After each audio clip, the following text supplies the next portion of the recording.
On this episode, we talk about what you and I can learn from a lost tennis match, as well as the passing of the author of the only book in our lobby, Kobe Bryant. You're watching Unbillable.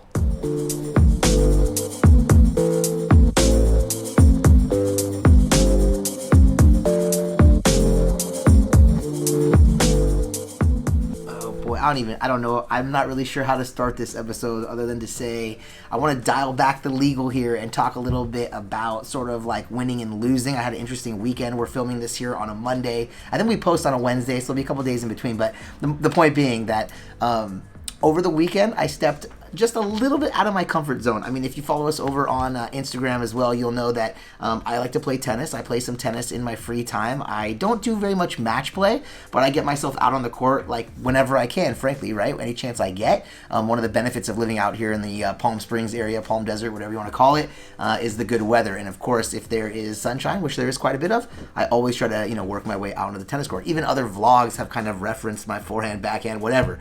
The point is, on Saturday, instead of just going in and rallying with friends or playing in a clinic, I entered myself into my club championship. That's right. I took a shot at the title, teamed up with a friend of mine. I don't know if I should use her name, so we'll leave her name out of it, but played some mixed doubles with a real estate agent, local real estate agent, and a friend of mine. I'll put a picture. I'll give Luis a picture if we can stick it in right here.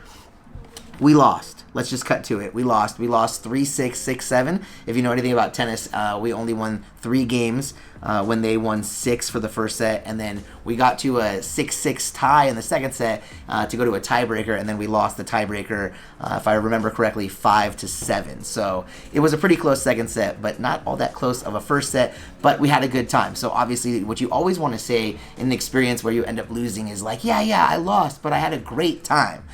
It's an interesting thing about being a lawyer is you actually don't win everything. I mean, people like to think that as a lawyer, I win all my cases, but that's just not the truth. Part of your job, an important part of your job, is sometimes you get a losing case and you have to control the losing. Does that make sense? Like you have a case where a client could be exposed to like a lot of losses, like $100,000 in damages. But if you can settle the case for like, let's say 25, 30, a lot less than the $100,000 in damages, then you're sort of winning. You're still losing, but you're winning by losing less. Do you see what I'm trying to say? Tennis doesn't really work like that.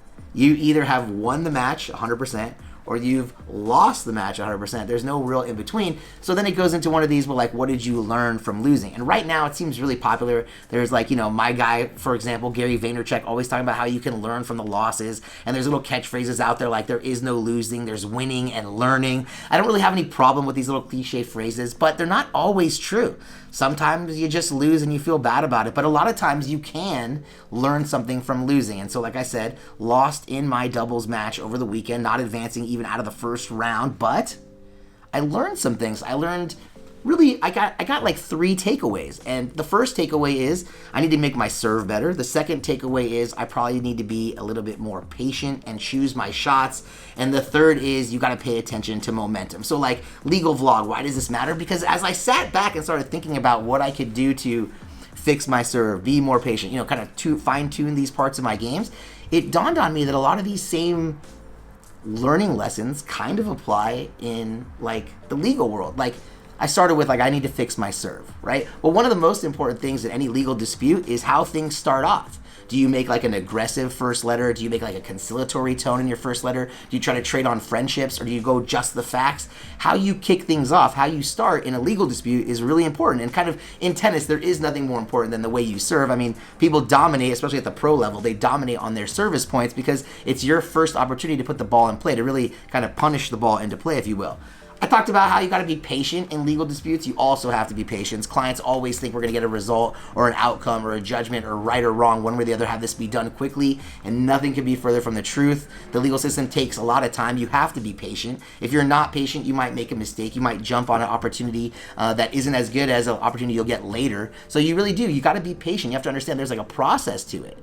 On the tennis court, you have to be patient too. You got to wait and pick and choose your shots. And then that's like kind of the third thing, right? It's like picking and choosing where your shots are, like knowing when to kind of take your shot, right? And in the legal dispute, of course, that is definitely an aspect of legal disputes. It's about kind of setting things up, and when things kind of seem favorable to you, or at least maybe not super favorable to them, that's a time where you can maybe take your shot at trying to resolve your dispute. I mean, even if you take it out of the legal context, if you think about it, the way you deal with people in conflict in your own life, where things start, being patient and understanding, and then choosing the right opportunity to try to end things or to kind of shoot your shot, if you will, that is very commonplace. And so it's kind of interesting to me how like sports could bring that to the forefront. Like I stepped out of my comfort zone by signing up for the tournament, right? Like I feel good just because I participated. Maybe some of the people watching this might even play tennis or a sport of their own, but they're not willing to take that step. Do that. Don't be afraid. You know, you're gonna take that risk and grow a little bit. I mean, in many ways, that's also a source of the vlog, right? We took a little risk, and I think we've been growing from it, if you will.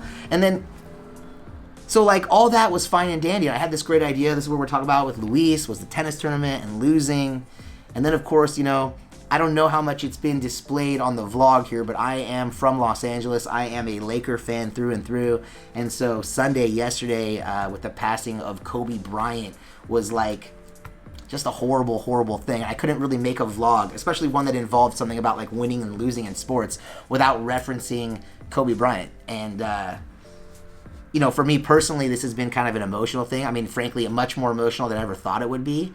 But in my own personal story, Kobe Bryant's kind of played an interesting role. I mean, he has no idea. I never had the pleasure of meeting him, don't get me wrong. But from afar, as like a fan, he's played like this significant kind of interesting like measuring stick role for me. And then to come in and kind of learn that my assistant Carla didn't really understand what the big deal was, so to speak, just like an athlete that passed away. And even in talking to my guy here, Luis, holding the camera right now, there's a little bit of a disconnect, if you will, amongst maybe why some people, I'll just say my age, maybe even a little bit older, have such an appreciation for Kobe Bryant. So I think it's a good opportunity because it does fit in what we're talking about, to kind of talk a little bit about, at least for me, why Kobe's passing is kind of more significant than just an ordinary celebrity or basketball player. Like I've kind of, in discussing this with my friends, we've been talking about it like a Princess Diana or Michael Jackson. Like you're gonna know where you were when this happened or when you learned about his passing, and it is his significance. And so for me, I'll just say this, you know, Kobe Bryant is my age exactly.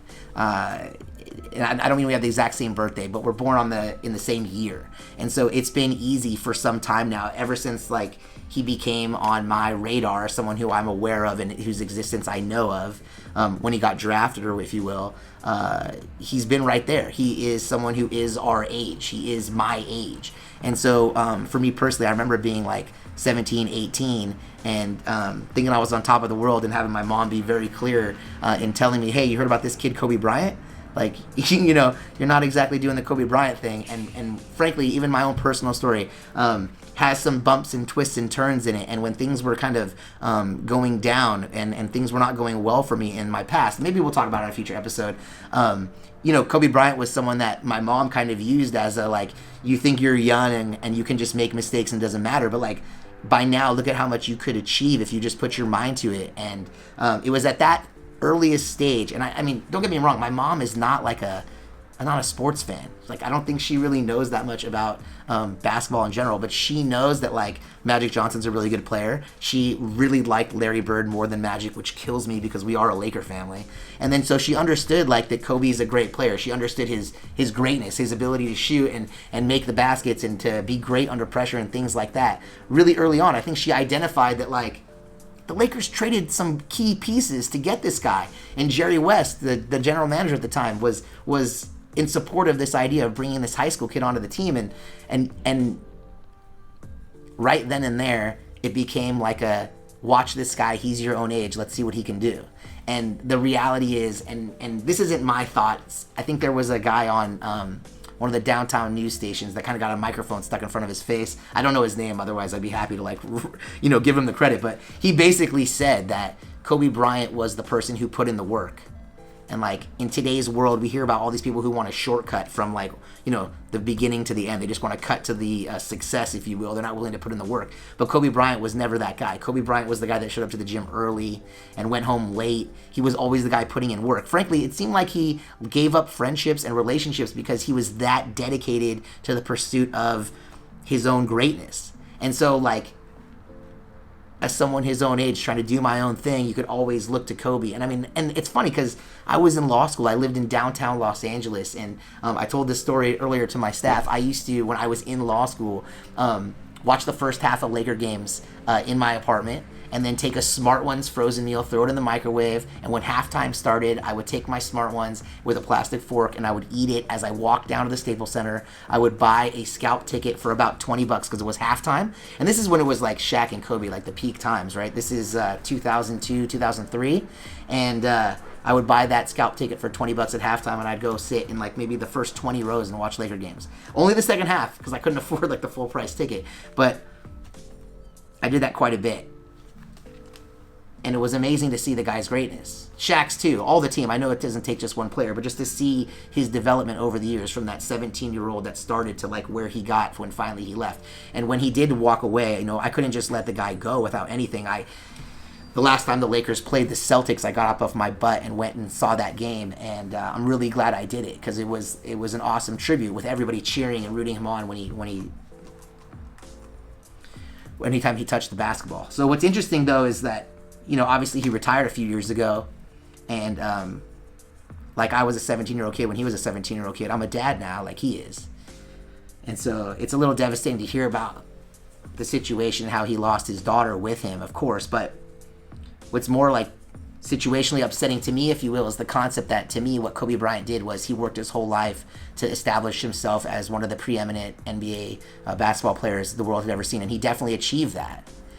And when he walked away, it probably was like difficult because I imagine if you're dedicated to something, if you're so dedicated to something like that, to walk away from it must be difficult. In fact, I see some of the older attorneys who I wonder, like, you have all the money in the world, why aren't you retired yet? And similarly, they have like a love for the profession, similar to like I think what Kobe had. He had a love for the profession, but your body breaks down, and so he walked away. You know, I was saying some of the lawyers, they don't walk away because like we don't have that physical difference, right? But Kobe had to walk away, and it's like he took himself all the way out of the game. Like if he couldn't dominate it, he couldn't be in it. But then his daughter liked basketball, and it brought him back to the sport. I just feel like he was just starting to get all the accolades, like all the post-career love that he had earned during his career, and it was just cut far too short. So as a Laker fan, it's devastating to lose Kobe. As a man with children who, if I could shoot a jumper, I definitely would have copied Kobe's game, right? 5'5", basketball was never my thing. But as a dad, you see like some of the things he was doing with his kids, and it was something like maybe you could emulate. It's a funny story. Like when he retired, I had made a joke to my mom that like now that Kobe Bryant's retired, I'm an attorney. I can kind of catch up, right? Like financially, the measuring stick conversation, right? It was a joke. And then like a year later, he won an Oscar for that short film, and my mom very, very comically said, "Hey, how's that catching up to Kobe going for you?" So yesterday when he passed, one of the hardest parts was my mom called me. Look at me, I'm like getting choked up. When my mom called to check on me. I'm okay though. I'm alright. I think that I lost a tennis match on Saturday, and I learned a lot from it. And on Sunday, like, we all kind of lost the legend. And that's upsetting. But we'll get over it, and we'll be back to talking about legal issues and other things, hopefully on the next episode. But, I mean, I think Kobe Bryant himself said, like, heroes come and go, legends live forever. So, with that, subscribe. Like I said, we'll break off a lot more legal information on future episodes. And, of course, if you want to see another episode, like maybe when I went to the Staples Center to see LeBron James and Dwayne Wade face off for the last time, you can click right down here. Thanks for watching.